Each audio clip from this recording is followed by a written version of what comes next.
सुप्रभातम्। अद्य वयं चतुर्थपाठः कल्पतरुः पठामः।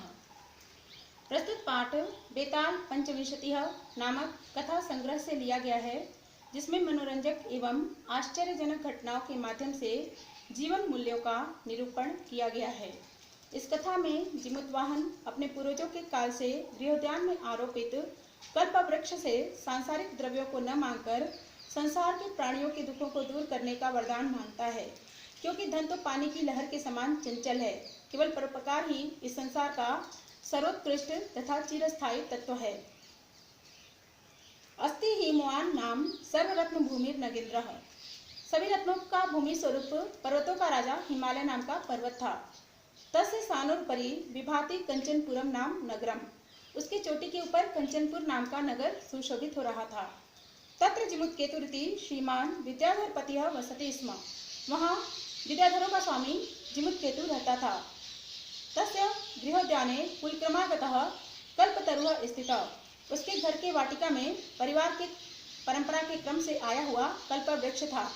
स राजा जिमुत्केतुः तम कल्पतरुम् आराध्य तत्प्रसादात् च बोधिसत्वांश संभवम जिमुतवाहनम नाम पुत्रम प्राप्नोत्। उस राजा जिमुत्केतु ने उस कल्प वृक्ष की आराधना करके उसके आशीर्वाद से बोधिसत्व के समान जिमुतवाहन नाम का पुत्र प्राप्त किया। सद महान दानवीर सर्वभूतानुकंपी च अभवत्। वह पुत्र महान दानवीर और सभी प्राणियों पर दया करने वाला हुआ। तस्य गुणः प्रसन्न स्वसचिवैश्च प्रेरित राजा कालेन संप्राप्य वनम तम युवराज्ये अभिषिक्तवान। उसके गुणों से प्रसन्न होकर के और अपने सचिवों से प्रेरित होकर के राजा ने युवावस्था प्राप्त करने पर उसका युवराज के पद पर अभिषेक कर दिया। युवराजे स्थिते स जिमुतवाहन कदाचित हितैषिभिः पितृमंत्रिभिः उक्तः। युवराज के पद पर स्थित उस जिमुतवाहन ने कभी हितैषी जिमुतवाहन के युवराज के पद पर स्थित होने पर कुछ हितैषी पिता के मंत्रियों ने कहा, युवराज योऽयं सर्वकामदः कल्पतरुः तवोद्याने तिष्ठति स तव सदा पूज्य। हे युवराज, जो यह सभी कामनाओं को पूरा करने वाला कल्पवृक्ष तुम्हारे बगीचे में है, वह हमेशा पूजनीय है। अस्मिन् अनुकूले स्थिते शक्रोपि नास्मान् बाधितुं शक्नुयात् इति। इसके अनुकूल रहने पर इंद्र भी हमको बाधित नहीं कर सकता। आकर्ण्य तत् जिमुतवाहन अंतरचिंत्यत। यह सुनकर के जिमुतवाहन ने अपने मन में सोचा, अहो बत, अरे ऐसा है, ईदृशम अमर पादपं प्राप्यापि पूर्वे पुरुषरस्माकं तादृशं फलं किमपि नासादितं, किंतु केवलं कश्चिदेव कृपणः कश्चिदपि अर्थो अर्थितः। इस प्रकार के अमर पौधे को प्राप्त करके भी हमारे पूर्वजों ने वैसा कोई फल प्राप्त नहीं किया। केवल कुछ कंजूस लोगों ने अपने लिए धन की ही इच्छा की। तदहम अस्मात् मनोरथम अभिष्टम साधयामि इति। तो मैं इस कल्प वृक्ष से अपने मन की इच्छा को पूरी करता हूँ। एवं आलोच्य स पितुरंतिकम आगच्छत्। ऐसा सोचकर वो पिता के पास आया। आगत्य च सुखमासीनम पितरम एकांते निवेदयत्। आकर के उसने पिता से एकांत में, सुख से बैठे हुए पिता से एकांत में बोला, तात त्वं तु जानासि यदस्मिन् संसार सागरे आशरीरमिदं सर्वं धनं विचिवत् चंचलम। हे पिता, आप तो जानते ही हैं कि इस संसार सागर में इस शरीर से लेकर के सारा धन तरंग के समान चंचल है। एक परोपकार एवास्मिन् संसारे अनश्वर यो युगांत पर्यंतम यशः प्रसूते।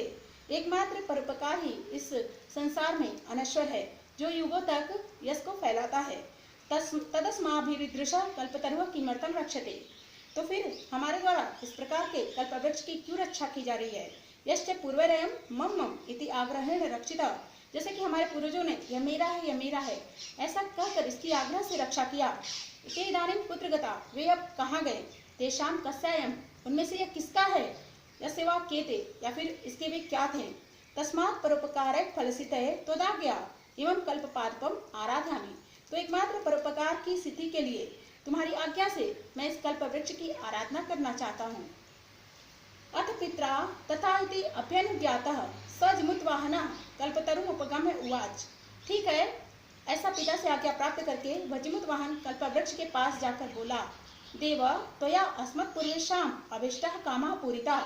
हे महाराज, आपने इससे पहले भी मेरे पूर्वजों की अनिष्ट कामनाएं पूरी की हैं। तन्मयकम कामम पूरे, तो मेरी भी एक कामना पूरी करिए। यथा पृथ्वी दरिद्राम पश्यामि, जिससे मैं इस धरती को गरीबी रहित देखूं। तथा करोतु देव, वैसा कर दो महाराज। एवं वादिनी जिमुतवाहने, जिमुतवाहन के ऐसा बोलने पर त्यक्तस्तोया एषोहम यातोऽस्मि, तुमने मुझे छोड़ दिया या मैं जा रहा हूँ। इति वाक् तस्मात् तरुरुद्भूत। ऐसी वाणी उस वृक्ष से आई। क्षणेन च सकल्पतरुः दिवं समुत्पत्य भुवि तथा वसूनि अवर्षत यथा कोपि न दुर्गत आसीत्। क्षण मात्र में वह कल्प वृक्ष स्वर्ग की तरफ उड़ता हुआ धरती पर इतना धन की बारिश करता है कि कोई भी गरीब नहीं रह जाता।